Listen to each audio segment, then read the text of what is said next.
she goes away.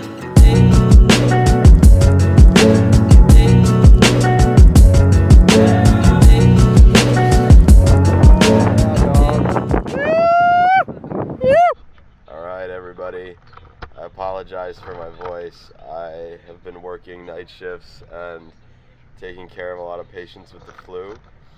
I'm feeling really under the weather today, and the past few days with like chills, body aches, and classic flu-like symptoms.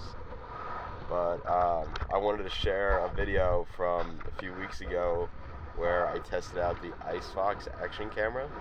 This is an epic little camera you can get. It's a good starter pack if you want to start first getting into surfing movies. See, it's pretty stable right here.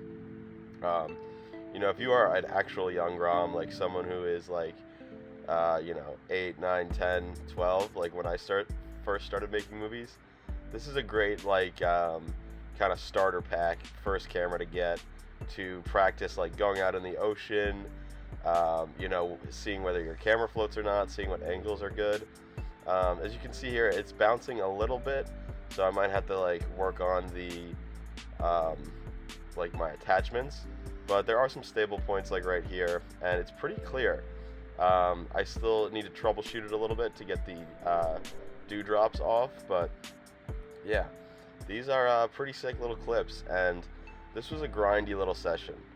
I just had to get out in the water before I went to the basketball game, and my attempt at living a very active lifestyle. Even though I'm super under the weather right now, kind of going through my roughest patch of residency, we're staying positive for a good day of surfing, and right after this audio finishes, I'm going to try to sleep because I have another night shift coming up tonight.